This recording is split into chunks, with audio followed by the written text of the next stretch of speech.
Hello बच्चों, let's see question. If both assertion and reason are true and assertion is reason is clarification of assertion, then हमें A option tick करना है. B करना है जब दोनों सही हो लेकिन क्लेरिफिकेशन नहीं हो. सी हमें टिक करना है जब असर्शन सही हो लेकिन रीजन गलत हो. और डी टिक करना है हमको जब असर्शन और रीजन दोनों गलत हो. असर्शन दे रखा है radio waves can be polarised, और रीजन दे रखा है radio waves are transverse in the nature.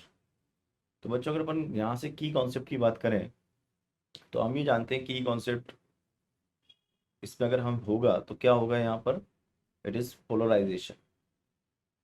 तो पोलराइजेशन क्या होता है हम ये जानते हैं कि जो अनपोलराइज लाइट होती है उसकी इंटेंसिटी को हम रिड्यूस करते हैं. उस कॉन्सेप्ट को हम पोलराइजेशन कहते हैं. लेकिन वो लाइट के लिए ही एप्लीकेबल है. Polarisation is applicable for the light only, applicable for the light wave only, for the light wave.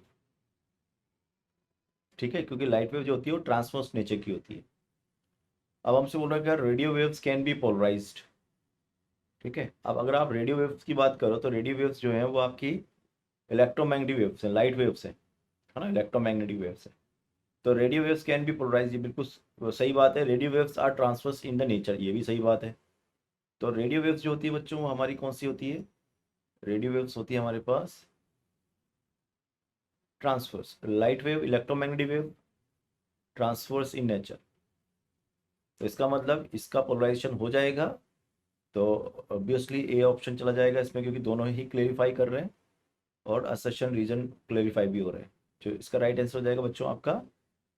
Final answer is a. I hope you understood it. All the best.